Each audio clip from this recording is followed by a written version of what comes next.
Kahit man ito ay nakaraan na, nakalipas na yugto ng aking buhay or yugto ng buhay natin, balikan mo ang mga nakaraan na ito, hindi para damdamin ulit ang pagpipigati at pagkalungkot. Pero balikan natin na yung mga puntong yun ay dapat nating pasalamatan ang mga tao na sumama sa'yo sa iyong oras ng pangangailangan.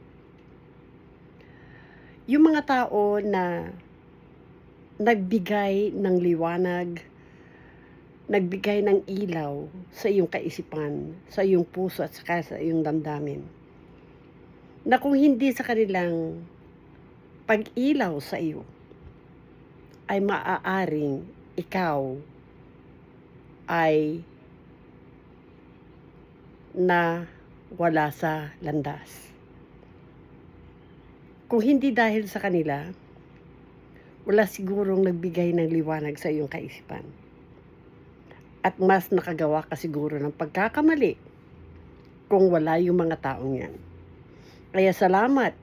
Alam ninyo sa puso ninyo, alam ninyo sa isip nyo kung sino-sino kayo, na kung balikan ko aking nakaraan nung dumaan ako ng kalungkutan, when I was in my lowest point, nandyan kayo para sa akin.